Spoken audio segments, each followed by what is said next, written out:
मानव जाति होती है, इसमें कोई जातियां नहीं होती। जातियां जानवर में होती हैं। ऐसा लगा है कि ये तो मानव को दानव बनाने की प्रवृत्ति है जो जाति व्यवस्था है। जब तक हम सामाजिक स्तर से एजुकेटेड नहीं होंगे तब तक हम ब्राह्मणवाद को पूर्णतः खत्म नहीं करेंगे।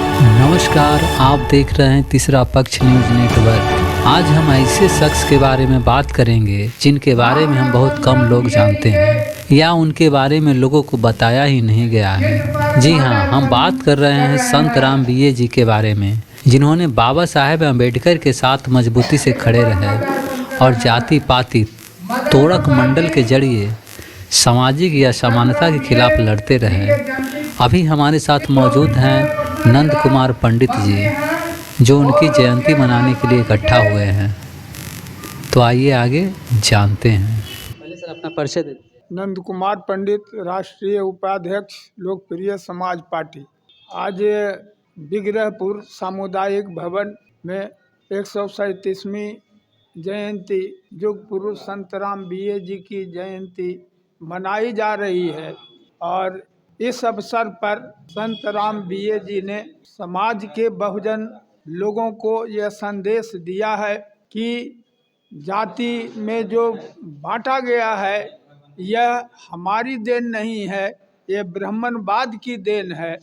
और क्योंकि मानव जाति होती है, इसमें कोई जातियां नहीं होती। जातियां जानवर में होती हैं। और लेकिन जो हमारा संविधान निर्माता है उन्होंने इसमें सारे अधिकार सभी लोगों को बराबर दिए हैं। और फिर भी आज आज़ादी के 75-76 वर्षों के बाद भी इस वंचित समाज को, इस बहुजन समाज को पूर्ण अधिकार प्राप्त नहीं हुए हैं। और आर्थिक असमानता, सामाजिक असमानता, भाईचारा नहीं बनना, ये सब चीज़ें वर्तमान है। इन्हीं चीज़ों को वो जाति तोड़क मंडल के द्वारा समाज को इंगित किए हैं कि सभी मनुष्य सब मानव जाति के हैं, इसमें कोई भी अंतर नहीं है और सभी को बराबर अधिकार, आर्थिक समानता होनी चाहिए, भाईचारा, बंधुत्व, ये इस पर आधारित ये समाज होना चाहिए। लेकिन अभी तक नहीं है। और हम इस अवसर पर आज के वंचित समाज, बहुजन समाज के लोगों को यह कहना चाहते हैं कि हम सब एकजुट होकर इस चीज़ को समझें और संत राम बीए जी के मार्गदर्शन पर, उनके बताए हुए रास्तों पर हम चलकर इस समाज को आगे बढ़ाने में सहायक हो सकते हैं। और हमारा जो संविधान में प्रदत्त अधिकार है वो हमें आसानी से इस रास्ते से मिल सकती है और मिलेगा ही। मेरा सवाल है कि आज का जो समाज है, संत राम जी, बीए संत राम जी के और डॉक्टर भीमराव अम्बेडकर को यह समाज कितना जानता है?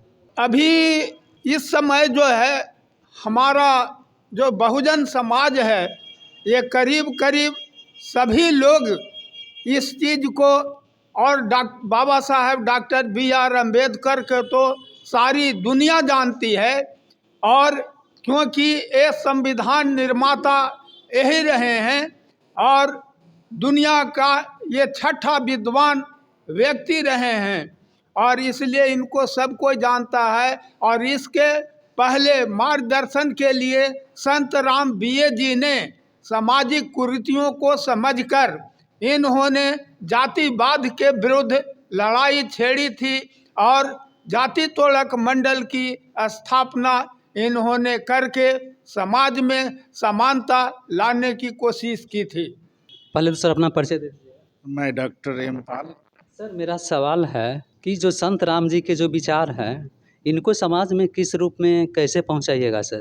अभी संपूर्ण भारत में जो भेदभाव है जाति और धर्म के प्रति, और इन्होंने जो आंदोलन चलाया था जाति तोड़क मंडल, इनका मेन अभियान था जाति तोड़क मंडल, अर्थात वो भी प्रताड़ित थे। वो पहले आर्य समाजी थे जब वो समाज सेवा में पहला योगदान उनकी हुई तो इस एक आर्य समाजी के रूप में अच्छे प्रचारक थे। और उसी दरमियान उन्होंने बहुत चीज़ जो डिस्क्रिमिनेशन होता है धर्म और जाति के प्रति उन्होंने झेला। और ऐसा लगा कि ये तो मानव को दानव बनाने की प्रवृत्ति है जो जाति व्यवस्था है, इसलिए इसको तोड़ करके एक चौरस व्यवस्था समाज बनाए जो एक लोकप्रिय हो, मानव बने। और इसी को निरंतर चलते हुए जिस अभी डायरेक्टर साहब से जो आपने प्रश्न किया कि बाबा साहब अम्बेडकर और संतराम बीए को कहाँ, तो दोनों की एक लाइन सेम है। ये आप बाबा साहब की इनहेलेशन ऑफ कास्ट पढ़ेंगे तो सेम आपको संरचना वही दिखाई पड़ेगा। और उसी आधारित तो जो हम लोग 6,600 जातियों में बटे हुए समाज थे वो कम से कम संवैधानिक रूप में एसटी, एससी, ओबीसी के रूप में व्यवस्थित किया। जिस दिन समझ जाएगा कि एसटी, एससी, ओबीसी समाज का एक ही रूप से सब प्रताड़ित है इस जातीय व्यवस्था से और एक हो जाएगा, इन संतराम बीए की जो विचारधारा है, बाबा साहब का विचारधारा है और ऐसे कई महापुरुषों का, ज्योतिबा फूले, पेरियार, सभी का जो विचारधारा है, सेम विचारधारा का जो प्रचार प्रसार का जो अंतिम मंजिल है वो जाति विहीन समाज का निर्माण करना। सर मेरा सवाल है कि क्या आज का जो समाज जो है क्या ब्राह्मणवाद में जकड़ा हुआ है?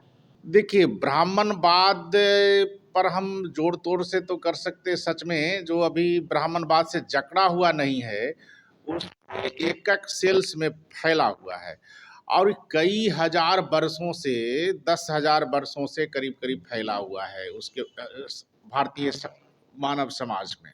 ये जो संतराम बीए की लिटरेचर है या बाबा साहब की लिटरेचर है, ये एकदम समझ लीजिए कि सामाजिक अंधेरों में एक टिमटिमाते हुए तारा की तरह प्रचारित हुआ है अभी, इसलिए क्योंकि हमारे लोग अशिक्षित थे।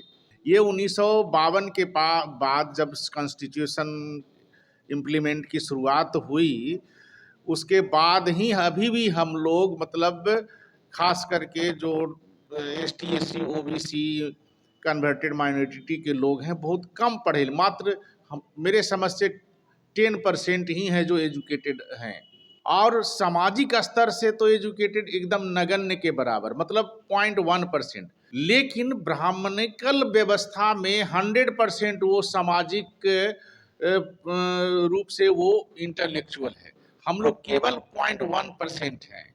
तो इसका कारण है कि हम लोग तो एक जीवन यापन करने के लिए एजुकेटेड हुए हैं लेकिन सामाजिक स्तर से एजुकेटेड नहीं हुए हैं। जब तक हम सामाजिक स्तर से एजुकेटेड नहीं होंगे तब तक हम ब्राह्मणवाद को पूर्णतः खत्म नहीं कर सकते हैं।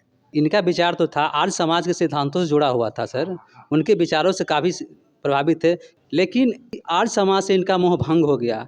आखिर इनके साथ ऐसा क्या घटित हुआ कि आखिर उस समाज से इनको मोह भंग होना पड़ा? ये जब दयानंद सरस्वती के साथ भी एक घटना घटती है, क्योंकि दयानंद सरस्वती के काल में भी बहुत भयंकर रूप से लोग जागरूक होने लगे थे अंधविश्वास के प्रति। तो पूरे समाज जो ब्राह्मणवादी व्यवस्था के तहत जो विभाजित और शासन जो ब्राह्मण करता था सभी समाज पर, वो खत्म हो जाएगा। इसलिए एक तरह से एक ऊपरी मन से एक सामाजिक व्यवस्था चलाया कि सब लोग बराबर है, लेकिन उसमें भी तो ब्राह्मण, क्षत्रिय, वैश्य, शूद्र का जिक्र, लेकिन अंततः होते होते एकदम टूटे ना। इसलिए उसने दयानंद सरस्वती ने सत्यार्थ प्रकाश की रचना की।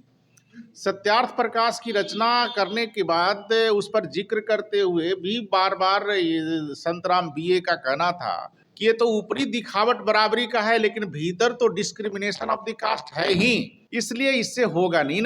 इन्होंने ये भी प्रयास किया कि आर्य समाज के भीतर ही क्यों ना किया जाए कि जाति व्यवस्था खत्म हो, लेकिन जो आर्य समाज प्रतिनिधि सभा इसको बहिष्कार करती है, इसलिए उनको मोहभंग होता है और जाति पातिक तोड़क समाज का स्थापना ये करते हैं।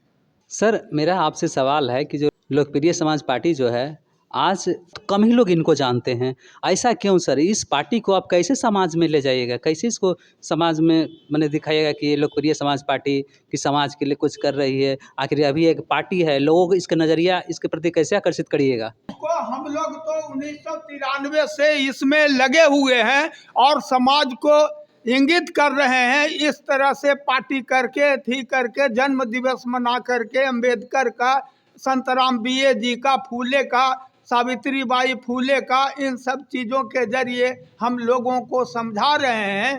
तो समझ तो रहा है, लेकिन इसका परसेंटेज अभी कम है। और अभी 1993 से ये पार्टी काम कर रही है, अभी इतना ही दिन हुआ। कम से कम इसको पूर्ण रूप से ब्राह्मणवाद को खत्म, हिंदुत्व खत्म करने में, एक रूपता लाने में कई बरसों लग जाएगा। इतना ये आसान चीज नहीं है, क्योंकि ये 10,000 की लाखों वर्षों का चीज जकड़ा हुआ है और जकड़न को समाप्त करना ये बहुत मुश्किल बात है। और असंभव तो नहीं है, लेकिन मुश्किल अवश्य है। सर आप बताइए सर, आपकी जो जिस पार्टी की बात कर रहे हैं लोकप्रिय सामाजिक पार्टी, उसको आप समाज में कैसे इसको संदेश दीजिएगा? इस पार्टी के माध्यम से इसको कैसे आगे बढ़ाइएगा? लोकप्रिय समाज पार्टी को उठाने के लिए हम लोग हर जगह पर कार्यक्रम करने की व्यवस्था कर रहे हैं। और हमारे जो देश में मनोवादी लोगों को जो हमला है, वो हमारे लोग बहुत ही माने इस तरह के गुलामी की जंजीरों में बहुत कस के जकड़े हुए हैं, समझ गए। इसको जंजीरों की माने जो जकड़ है उसको छुड़ाने के लिए हमारा एक ही रास्ता है, लोकप्रिय समाज पार्टी को मजबूती करना। और हमारा लक्ष्य है कि लोकप्रिय समाज पार्टी को किसी में से कार्यक्रम करके लोगों को जागृत करें। बताइए सर, आज जो उनके 137वीं जयंती मना रहे हैं संत राम जी के बारे में थोड़ा सा संक्षिप्त विवरण। युग पुरुष महामानव संत राम बीए जी का 137वां जन्म दिवस पर के अवसर पर हम लोग एकत्रित हो रहे हैं। संत राम बीए एक ऐसे पृथ्वी पर मानव हुए जो मानव द्वारा जो विचार है वह राजतंत्र का विचार है और एक विचार है लोकतंत्र का विचार है। तो संत राम बीए ने लोकतंत्र की व्यवस्था को, राजतंत्र की व्यवस्था को खात्मा करने के लिए उन्होंने, संत राम बीए जी ने 1922 से जाति तोड़क मंडल के तहत स्थापना करके कार्य को पूरा करने लगे। इनका पृथ्वी पर भारत भूखंड के अंतर्गत में पंजाब राज्य के अंतर्गत होशियारपुर जिला के अंतर्गत बसी गांव है। 14 फरवरी 1887 को जन्म हुआ। इनके पिता का नाम रामदास गोहिल, माता का नाम मोहनी देवी था। ये एक महान, एक सार्वभौम शिल्पी, महान साहित्यकार, महान सुधारक, दार्शनिक, कलाकृति, सूक्ष्मदर्शी व्यक्तित्व वाले महापुरुष थे।